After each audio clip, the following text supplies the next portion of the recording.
Hello friend, welcome to my channel JD science classes में आप सभी का स्वागत है। जैसा कि हम UP police constable re exam के लिए जो है यूथ कंपटीशन टाइम्स बुक के जो है प्रैक्टिस सेट सॉल्व कर रहे हैं।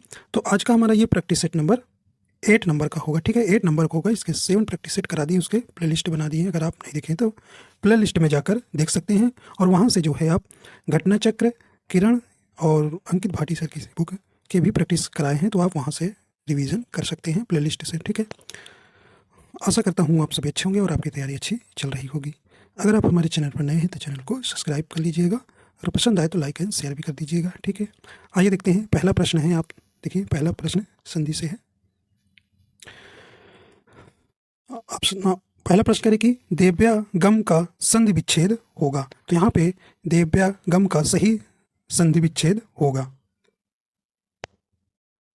सही ऑप्शन आपका यहाँ हो जाएगा, राइट आंसर हो जाएगा कौन सा भी ऑप्शन नंबर यहाँ पे ए नंबर सही हो जाएगा, देवी प्लस आगम।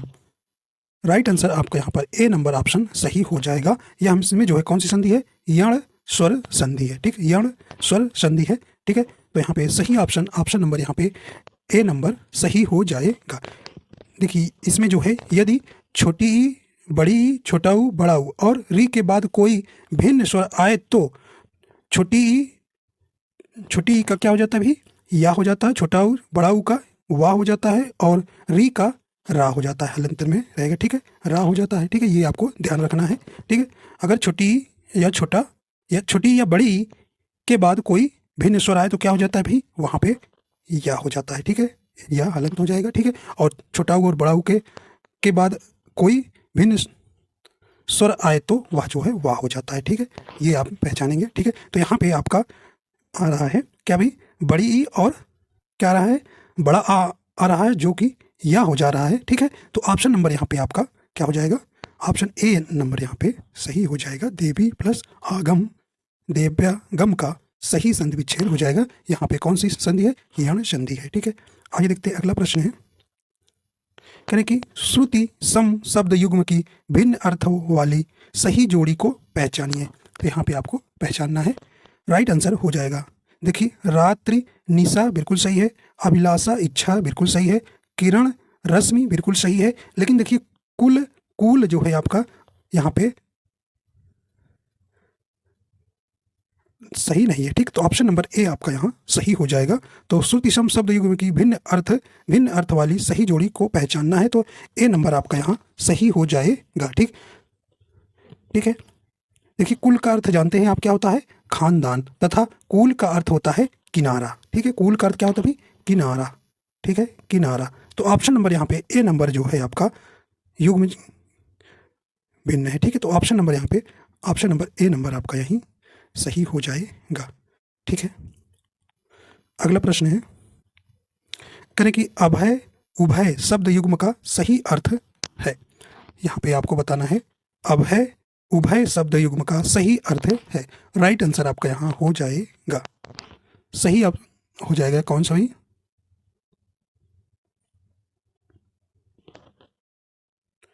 तो ऑप्शन नंबर ए हो जाएगा।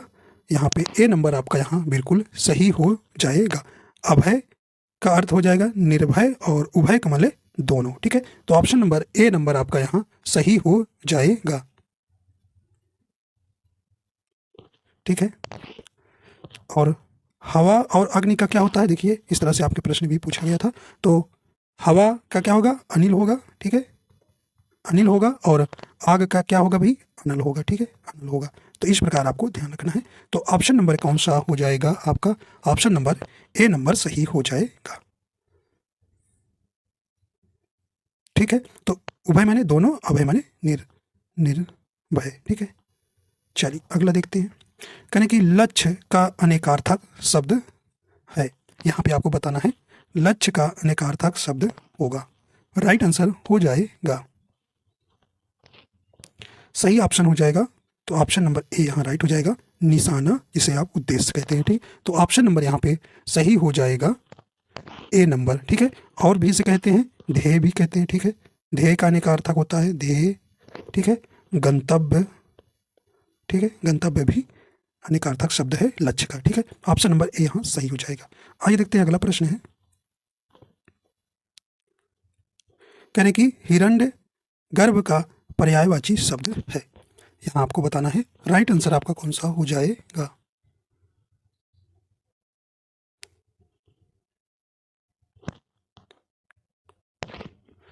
कौन सा हो जाएगा भी? तो ऑप्शन नंबर बी हो जाएगा, ये ब्रह्मा का पर्यायवाची है। हिरण्य गर्भ जो है पर्यायवाची किसका है? ये ब्रह्मा का है। ऑप्शन नंबर यहाँ पे बी नंबर आपका सही हो जाएगा। देखिए इनके और पर्यायवाची है जिन्हें पितामह भी कहते हैं। क्या कहते हैं भाई? पितामह कहते हैं, ठीक है। स्वयंभू पूछा जाता है, बहुत कई बार पूछा गया स्वयंभू किसका पर्यायवाची है, ठीक है। स्वयंभू किसका पर्यायवाची है? तो ये पितामह का। चतुरानन कहते हैं, सृष्टा भी कहते हैं, प्रजापति भी कहते हैं, कमलासन भी कहते हैं, हंस वाहन भी कहते हैं, ठीक है। तो ये कुछ आपको ध्यान रखना है ब्राह्मण के पर्यायवाची। तो और देखो विष्णु के पर्यायवाची भी आपसे पूछा जाता है, तो जनार्दन पूछा, वो कई बार पूछा जाता है, जनार्दन किसका पर्यायवाची है? तो ये आपको याद रखना है किसका भाई? यहाँ पे विष्णु का पर्यायवाची है। चक्रपाणि भी है, ठीक, मुकुंद भी, नारायण भी, गरुण ध्वज, ये जो है किसके हैं? विष्णु के पर्यायवाची है, ठीक है। ये ध्यान रखना। तो और महेश किसका पर्यायवाची है? ये शिव का है, ठीक है, ये शिव का है, ये शिव का है, ये भी आपको ध्यान रखना है, ठीक है। गणेश का आप जानते हैं, गणपति कहते हैं, लंबोदर कहते हैं, एकदंत भी कहते हैं, विनायक भी, गजानन भी, ये किसके हैं? गणेश के पर्यायवाची है, ठीक है। तो ये आपको ध्यान रखना है। आइए देखते हैं अगला प्रश्न है। अगला कहने की पाटल का अर्थ है, यहाँ पे आपको बताना है पाटल का अर्थ हो जाएगा। सही ऑप्शन हो जाएगा कौन सा भी? तो ऑप्शन नंबर यहाँ पे आपका राइट हो जाएगा गुलाब। तो ऑप्शन बी यहाँ पे राइट हो जाएगा। पाटल का अर्थ क्या होता है? गुलाब। सही हो जाएगा ऑप्शन नंबर बी नंबर। अगला देखते हैं। कहें कि महात्मा शब्द का सही विलोम होगा। राइट आंसर आपका यहाँ हो जाएगा। राइट आंसर आपका यहाँ सी नंबर हो जाएगा। दुरात्मा जो है महात्मा का विलोम हो जाएगा। ऑप्शन नंबर यहाँ पे सी नंबर आपका यहाँ सही हो जाएगा, ठीक है। यहाँ पे देखिए दुर्जन का अगर पूछे विलोम तो क्या बताएंगे? सज्जन बताएंगे, ठीक है, सज्जन, ठीक है। आइए देखते हैं अगला है। अगला प्रश्न करें कि प्रत्याशा शब्द में उपसर्ग है, तो यहाँ आपको उपसर्ग बताना है, ठीक है। तो उपसर्ग प्रत्यय से भी आपके प्रश्न आए थे, ठीक है, और भिन्न अनेकार्थक भी शब्द पूछे गए थे, ठीक है। सही ऑप्शन आपका हो जाएगा। तो सही ऑप्शन हो जाएगा ऑप्शन नंबर सी हो जाएगा प्रति, ठीक है। प्रत्याशा में कौन सा उपसर्ग हो जाएगा? प्रति उपसर्ग हो जाएगा, ठीक है। तो यहाँ पे उपसर्ग आप जानते हैं ना, किसी भी मूल शब्द के कहाँ लगते भी? पहले लगते हैं, ठीक है। तो यहाँ पे प्रति आपका उपसर्ग हो गया, और आशा जो है क्या हो गया? आशा। देखिए ऐसे आपसे पूछा गया है किस में बताइए, ऐसे मान लीजिए दे दिया प्रत्याशा में, आपको इनमें से बताइए कौन सा मूल शब्द है, कौन सा आपका उपसर्ग है। ऐसे भी आया है ये 18 के सेकंड शिफ्ट में, ठीक है। तो इसको तोड़कर भी आपको ध्यान रखना है, ठीक है। तो ऐसे भी आपको पता करना रहेगा। तो आपका ऑप्शन नंबर कौन सा हो जाएगा? सी नंबर बिल्कुल सही हो जाएगा। चलिए अगला देखते हैं। कहें कि खिचड़ी किस प्रकार का शब्द है, तो यहाँ आपको बताना है खिचड़ी किस प्रकार का शब्द है। सही ऑप्शन हो जाएगा। तो ऑप्शन नंबर ए हो जाएगा, ये देशज शब्द है, ठीक है। तो देशज शब्द आप जानते हैं क्या होता है? ऐसे शब्द जिनकी उत्पत्ति का कोई पता नहीं है, ये शब्द स्थानीय लोगों द्वारा आवश्यकता अनुसार समय समय पर ये पर क्या हो जाता है? गढ़ लिए गए हैं, उन्हीं को हम क्या कहते हैं? देशज शब्द कहते हैं, ठीक है, ठीक है। और तस्यम तो आप जानते हैं भाई, तस्यम क्या है? तस्यम ऐसे शब्द हैं जो संस्कृत से सीधे हिंदी में ले लिए गए हैं, ठीक है, ज्यों का त्यों प्रयोग होते हैं। और तद्भव जो है क्या है भी? संस्कृत से परिवर्तित होकर जो हिंदी में आए हैं उन्हीं को तद्भव शब्द कहते हैं, ठीक है। विदेशज आप जानते हैं, जो जैसे रिक्शा हो गया, ठीक है, तो ये आपके क्या हो गए? किसी अन्य भाषा से लिए हुए शब्द कहलाते हैं विदेशज शब्द, ठीक है। तो आपका ऑप्शन नंबर ए बिल्कुल राइट हो जाएगा। अगला देखते हैं, निम्नलिखित में कौन सा शब्द विदेशी नहीं है? तो नहीं वाला आपको बताना है, कौन सा नहीं है। तो राइट आंसर हो जाएगा, देखिए, कमर, कमरा, कमेटी, तो ये आपके विदेशी शब्द। लेकिन कान जो है आपका, ये विदेशी शब्द नहीं है। ये कैसा शब्द है भी? ये आपका कैसा शब्द है? ये एक तद्भव है, ठीक है। ये क्या है? तद्भव शब्द है, ठीक है। तो इस प्रकार आपका ऑप्शन नंबर डी यहाँ राइट हो जाएगा।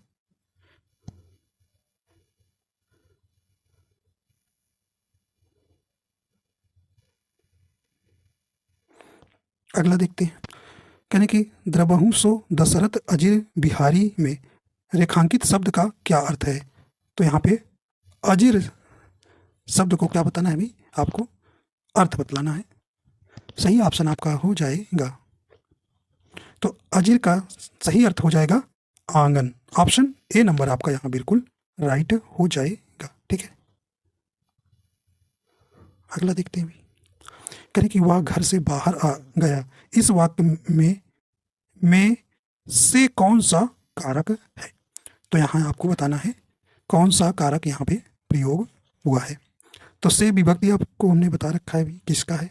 राइट आंसर हो जाएगा, सही ऑप्शन हो जाएगा, ऑप्शन नंबर डी हो जाएगा अपादान कारक। वह घर से बाहर गया, मतलब अलगाव के सेंस में क्या होगा भाई, वहाँ पे अपादान कारक होता है। ठीक है, देखिए अपादान कारक कई प्रकार से होता है, जैसे रक्षा करना, रक्षा करना के सेंस में, ठीक है, तुलना के सेंस में, तुलना के सेंस में, प्रेम करना के सेंस में, प्रेम करना के सेंस में, ठीक है, भिन्नता के सेंस में, आरंभ के सेंस में, सीमा के सेंस में, ये सब में आपको जहां दिखेगा वहां पे आपको क्या करना है भी अपादान कारक होता है। केवल अलगाव के भी ध्यान नहीं रखना है, ये सब आपको ध्यान रखना है। ठीक है, तो यहाँ पे डी नंबर सही हो जाएगा। तो कारक जो है आपसे कारक से प्रश्न पूछे गए थे, तो कारक कितने भी 8 हैं और इनके चिन्ह आपको बिल्कुल ध्यान रखना है। तो कर्ता कारक का चिन्ह ने होता है, कर्म का क्या होता है भी को होता है, करण का क्या होता है से के द्वारा, संप्रदान का कारक चिन्ह को के लिए, अपादान का आप जानते हैं से, संबंध का की के, रा री रे ने, और अधिकरण का मे पर, और संबोधन का हे अरे। ठीक है, तो ये आपको ध्यान रखना है। तो इसलिए आपको हर वीडियो में हर बार जब आता बताते हैं ताकि आपको रिवाइज होता रहे। ठीक है, गलत ना हो। कहें जिसका कोई शत्रु नहीं जन्मा है, वाक्यांश के लिए एक शब्द होगा। तो क्या हो जाएगा भी, सही ऑप्शन आपका यहाँ हो जाएगा। तो क्या कहते हैं, ऑप्शन नंबर सी हो जाएगा, अजात शत्रु कहते हैं। ठीक है, जिसका कोई शत्रु नहीं जन्मा है, वाक्यांश के लिए एक शब्द होगा, अजात शत्रु होगा। ठीक, ऑप्शन नंबर यहाँ पे सी नंबर सही हो जाएगा। ठीक है, तो देखिए अजय के लिए एक शब्द क्या है, जिसे जीता ना जा सके उसे हम क्या कहते हैं, अजय कहते हैं। ठीक है, और देखिए शत्रुजयी के लिए एक शब्द क्या होगा, जिसने शत्रु को जीत लिया हो उसे हम शत्रुजयी कहते हैं। ठीक है, और एक है भाई शत्रुविहीन किसे कहते हैं, विहीन माने आप जानते हैं ना हो, तो जिसका कोई शत्रु ना हो उसे हम शत्रुविहीन कहते हैं। ठीक है, आइए देखते हैं अगला। कहने की भूतकाल के स्पेस भेद होते हैं, तो इस खाली स्थान में आपको बनना है भूतकाल के कुल कितने भेद होते हैं। राइट आंसर आपका हो जाएगा। तो आप जानते हैं काल जो है 3 प्रकार के होते हैं, भूतकाल, भविष्यकाल और वर्तमान काल। तो यहाँ आपसे पूछा जा रहा है भूतकाल के भेद पूछा जा रहा है। राइट आंसर हो जाएगा ऑप्शन डी हो जाएगा। कुल कितने भेद होते हैं भाई, 6 भेद होते हैं, 6 भेद होते हैं। ठीक है, तो ऑप्शन नंबर डी आपका यहाँ सही हो जाएगा।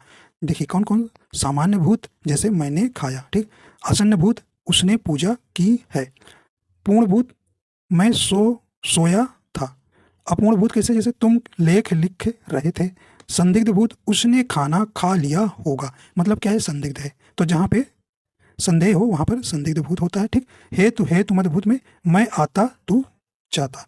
ठीक है, तो ये आपको ध्यान रखना है। तो यहाँ पे राइट आंसर हो जाएगा डी नंबर।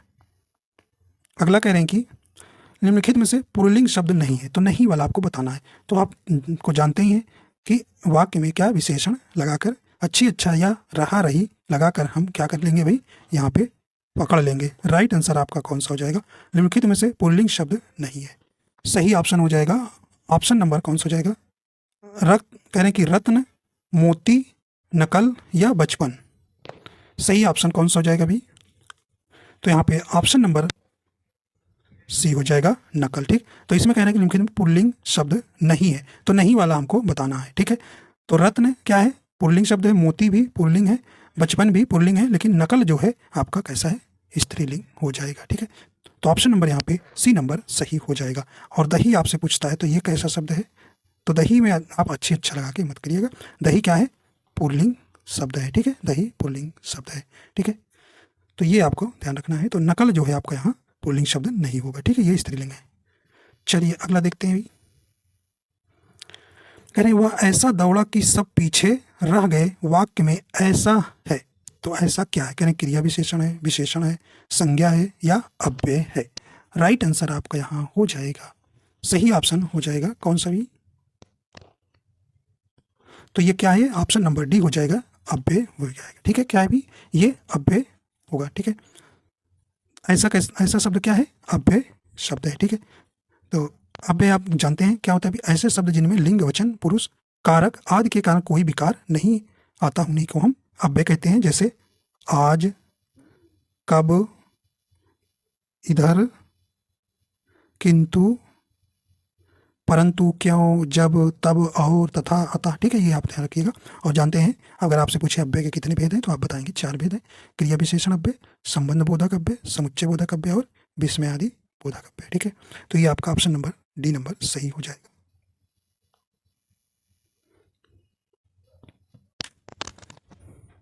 अगला करें कि कर्म के आधार पर क्रिया के कितने भेद होते हैं, ये आपको बताना है।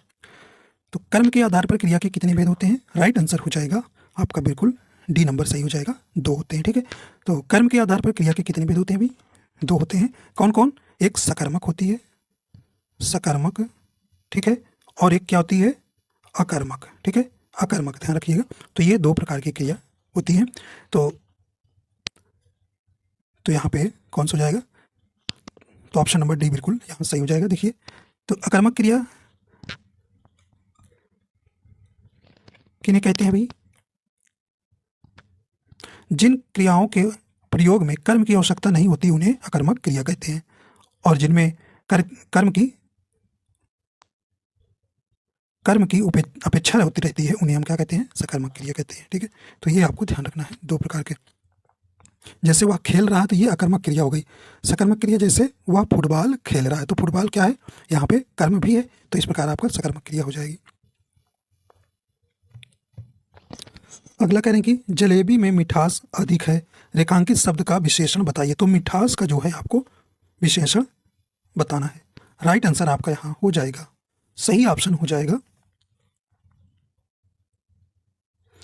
तो मिठास क्या है भी, ये भाववाचक संज्ञा है। ठीक, मिठास जो है भाववाचक संज्ञा, इसका विशेषण क्या हो जाएगा, मीठा हो जाएगा। ठीक है, तो मीठा हो जाएगा, ऑप्शन सी यहाँ पे सही हो जाएगा। ठीक, तो आपको ध्यान रखना है, आपसे मिठास क्या है, ये भाववाचक संज्ञा है और इसका विशेषण क्या हो जाएगा, मीठा। ठीक है, तो विशेषण आपके 4 होते हैं। ठीक है, कहने कि निम्नलिखित में से शुद्ध शब्द है, आपको यहाँ शुद्ध शब्द वाला बताना है, जिजी बिसा का। राइट आंसर आपका यहाँ हो जाएगा, सही ऑप्शन हो जाएगा, ऑप्शन नंबर डी हो जाएगा, जिजी बिसा। ये आपका डी नंबर वाला ऑप्शन सही है। ठीक है, करें कि इन निम्न में से कौन सा व्यंजन संघर्षी है, तो यहाँ पे आपको बताना है संघर्षी व्यंजन, जिसे आप ऊष्म व्यंजन भी कहते हैं। ठीक है, इसी को आप ऊष्म व्यंजन भी कहते हैं। तो कितने ऊष्म व्यंजन भाई, 4 होते हैं। ठीक है, ठीक है, सा, ठीक है, ये आपके 4 हो गए। ठीक, तो इसमें आपको बताना है कि कौन सा संघर्षी हो गया भी, संघर्षी ही ऊष्म व्यंजन भी कहलाता है। ठीक है, तो ऑप्शन नंबर ए आपका बिल्कुल सही हो जाएगा। हाँ जो है आपका कैसा है, संघर्षी व्यंजन हो जाएगा। ठीक है, तो ऑप्शन नंबर यहाँ पे ए नंबर सही हो जाएगा। देखिए, अंतस्थ व्यंजन आपसे पूछे कितने होते हैं, तो आप जानते हैं कितने, 4 होते हैं। कौन कौन, या, रा, ला, वा। ठीक है, ये आपके अंतस्थ व्यंजन होते हैं। स्पर्श व्यंजन आपसे पूछा जाए तो वही कितने हैं, 25 होते हैं। ठीक है, ठीक है, और ठीक है, ये आपको ध्यान रखना है।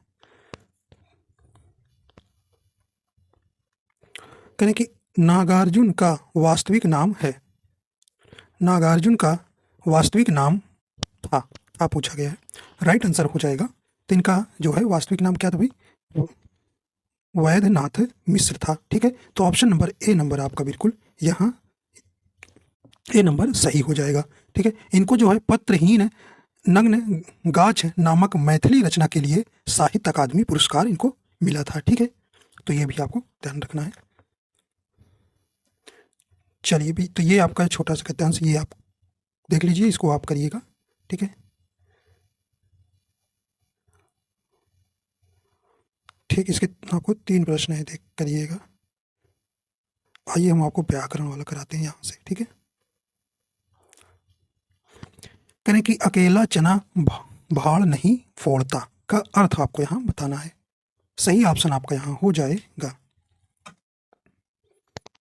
तो ऑप्शन नंबर सी नंबर सही हो जाएगा। अकेला व्यक्ति शक्तिशाली नहीं होता है, ठीक है। तो अकेला चना भाड़ नहीं फोड़ता का अर्थ हो जाएगा अकेला व्यक्ति शक्तिशाली नहीं होता है।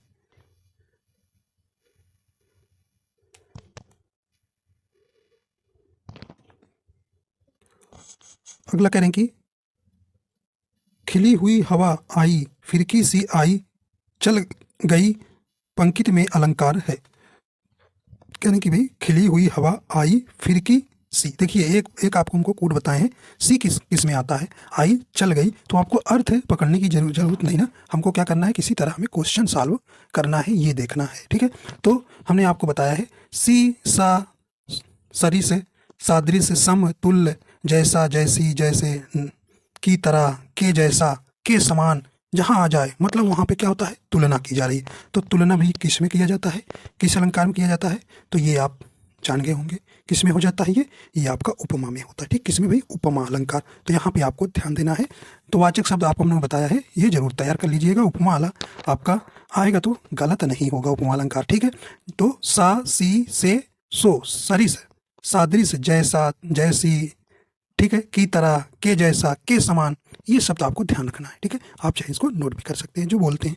देखिए इसमें तो क्वेश्चन आपको हम सिर्फ 37 कराते हैं, लेकिन इससे ज़्यादा क्वेश्चन आपको हम बताते हैं, ठीक है, एक्स्ट्रा भी, तो ये भी आपको ध्यान रखना है, ठीक। तो ये आप इसमें कौन सा अलंकार हो जाएगा, यहाँ पे उपमा अलंकार। हमने आपको बताया है उपमा अलंकार की परिभाषा है जब किसी वस्तु की तुलना किसी दूसरे व्यक्ति या वस्तु से की जाती है या उपमेय की तुलना उपमान से की जाती है तो वहाँ पर उपमा अलंकार होता है ना। उपमा अलंकार के आपके 4 अंग होते हैं, जानते हैं कौन, उपमेय, उपमान, साधारण धर्म और वाचक शब्द, ठीक। उपमेय क्या होता है भाई, जिसकी तुलना की जाए, उपमान जिससे तुलना की जाए उसे उपमान कहते हैं, ठीक है।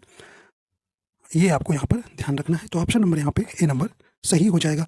अनुप्रास अलंकार आप जानते हैं भी क्या होता है, तो अनुप्रास अलंकार क्या होता है, जहाँ पर वर्ण की आवृत्ति बार बार होती है वहाँ पर अनुप्रास अलंकार होता है, ठीक। जैसे तरणी, तनुजा, तट, तमार, बहुवर, छाय, ठीक है। तो ये आपको ध्यान रखना है। और देखिए जैसे चारु चंद की चंचल किरणें, ठीक है, इसमें भी आपकी चाचा की आवृत्ति हुई तो अनुप्रास अलंकार हो जाता है, ठीक है। और उत्प्रेक्षा अलंकार का पहचानने का तरीका इसमें भी देखिए कुछ शब्द आपको याद रखना है, जैसे जनु आ जाए, जनु, जानो, ठीक है, जनु, जानो, मनु, मानो, मनहु, ठीक है, मनहु, जनहु, ठीक है। ये शब्द आपको अगर आ रहे हैं तो यहाँ पे आपको उत्प्रेक्षा अलंकार पकड़ लेना है, ठीक है। तो उत्प्रेक्षा अलंकार क्या है, जहाँ उपमेय में उपमान की संभावना की जाए, ठीक है, वहाँ पर उत्प्रेक्षा अलंकार होता है, ठीक है। तो जनु, जानो, मनु, मानो, मनहु, जनहु, ये शब्द से आप पहचान जाएंगे इसमें क्या है, उत्प्रेक्षा अलंकार है, ठीक है। तो ये आपको यहाँ पर इतना ध्यान रखना है। चलिए भी चल अगला है, कह रहे कि हास्य रस का स्थायी भाव है, तो ये आप जानते हैं रसों की संख्या 8 है, सॉरी 9 है, तो ये रसों की संख्या कितनी है, 9 है, तो ये आप जानते हैं। और देखिए अस्थायी भाव आपसे पूछा गया था परीक्षा में, ठीक है, हास्य रस का स्थायी भाव आपसे पूछा जा रहा है। तो इससे एक प्रश्न यार इतने अच्छे से तैयार कर लो रसों अलंकार से कि आप गलत ही ना हो, क्योंकि ये श्योर नंबर आपको दिला के जाते हैं। तो हिंदी ऐसा सब्जेक्ट है जो आपका बहुत ही अच्छा स्कोर कर सकते हैं। ऐसे किसी भी सब्जेक्ट में नहीं आप 37 में 37 कर सकते, लेकिन हिंदी में आप 37 में 37 कर सकते हैं, ठीक है।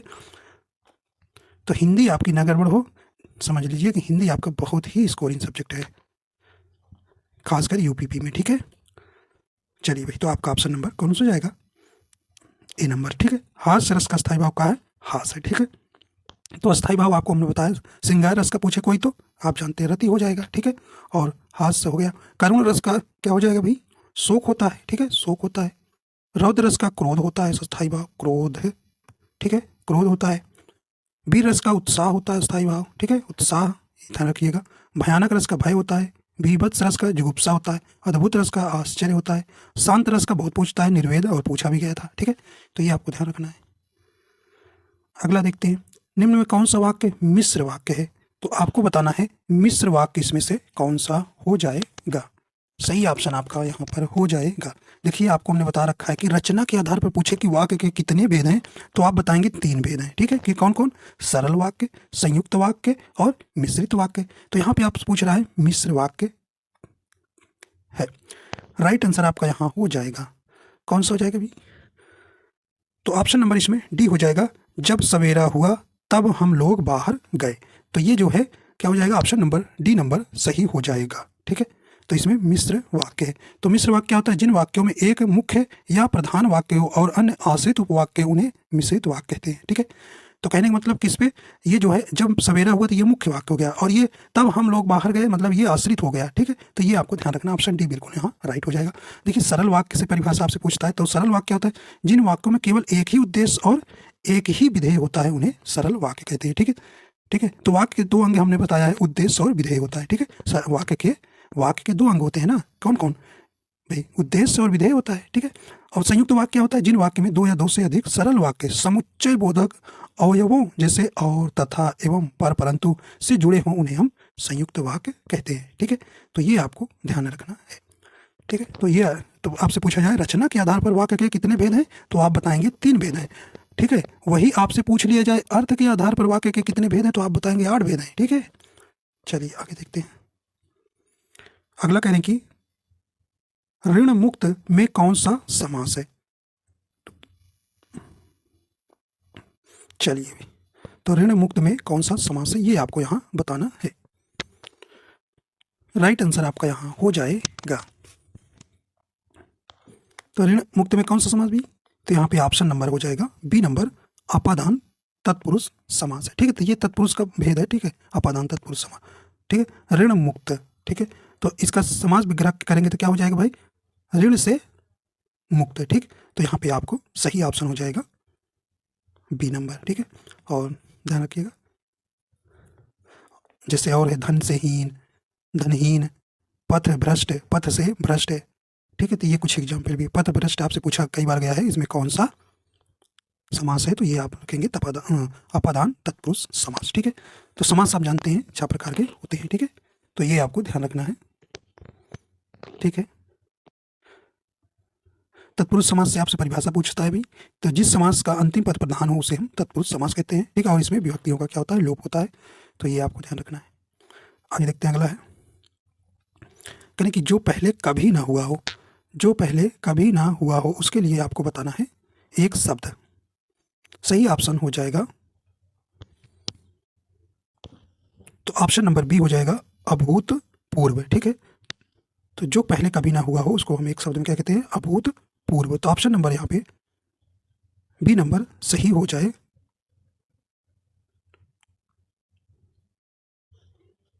तो अनुपम का क्या अर्थ होता है भाई? अनुपम का क्या अर्थ होता है? जिसकी कोई उपमा ना हो। ठीक है, उसे अनुपम कहते हैं। और अपूर्व का क्या अर्थ होता है? जो पहले ना हुआ हो उसे हम अपूर्व कहते हैं। ठीक है, और अद्भुत क्या का अर्थ क्या होता है? जिसके विषय में आश्चर्य प्रकट हो उसे हम अद्भुत कहते हैं। ठीक है, आइए देखते हैं अगला है।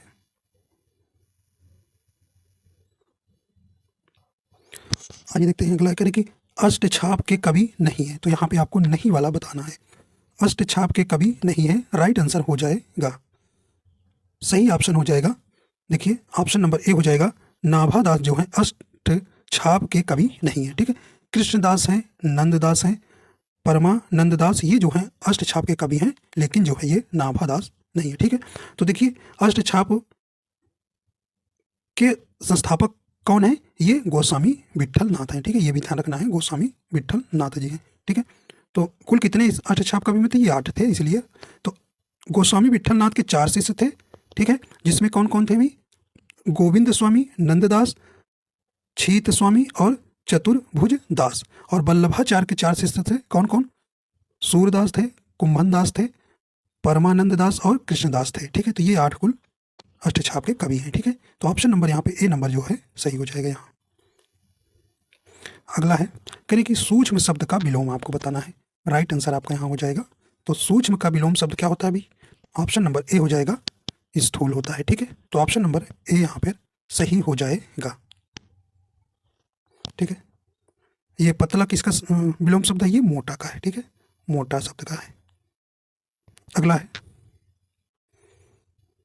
करें कि अवली और आविल का अर्थ है।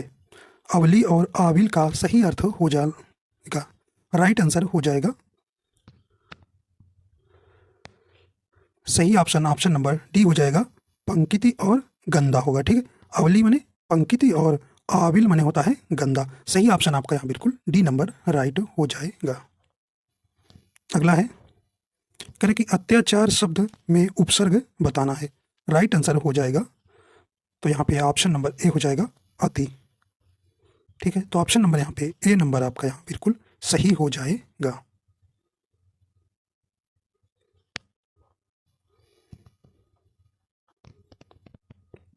अगला है महोर्मी का संधि विच्छेद है। सही ऑप्शन हो जाएगा, तो इसका संधि विच्छेद क्या हो जाएगा, तो ऑप्शन नंबर यहाँ पे सी नंबर सही हो जाएगा। महा प्लस ऊर्मी जो है महोर्मी का सही संधि विच्छेद हो जाएगा, तो ऑप्शन नंबर यहाँ पे सी नंबर सही हो जाएगा। यहाँ जो है गुण स्वसंधि है। ठीक है, कहने की वे वाक्य सरल वाक्य कहलाते हैं जिनमें, तो आपको अभी हमने बताया था। राइट आंसर हो जाएगा क्या होता है अभी, तो ऑप्शन यहाँ पर सी हो जाएगा। एक ही उद्देश्य और एक ही विधेय हो वहां पर सरल वाक्य होता है। ठीक है, अगला है कहने की वैदेही वनवास किसकी रचना है। वैदेही वनवास किसकी रचना है, राइट आंसर हो जाएगा, तो ऑप्शन नंबर ए नंबर आपके यहाँ सही हो जाएगा। अयोध्या सिंह उपाध्याय हरि औध की है। ठीक है, तो ऑप्शन नंबर ए नंबर आपके यहाँ सही हो जाएगा। इनकी और कुछ रचनाएं हैं, जैसे चोखे चौपदे। ठीक है, रस कलश कई बार पूछा गया है कि रस कलश किसकी रचना है, तो ये इनकी है, हरिऔध की है। ठीक है, प्रेम प्रपंच, कर्मवीर, प्रेम पुष्पहार और कौन भी रसिक रहस्य, ये आपको कुछ याद रखना है इनकी रचनाएं। ठीक है, तो इस प्रकार आपके जो है पूरा होता है 37 क्वेश्चन। ठीक है, तो आशा करता हूँ ये आपको पसंद आया। अगर पसंद आया तो लाइक एंड शेयर कर दीजिएगा। अगर चैनल पर हमारे नए हैं तो चैनल को सब्सक्राइब कर लीजिएगा। ठीक है, तो तैयारी करते रहिए। पेपर आपका जुलाई अगस्त में ही पेपर हो जाएगा। ठीक है, तो वीडियो देखने के लिए आपको बहुत बहुत धन्यवाद।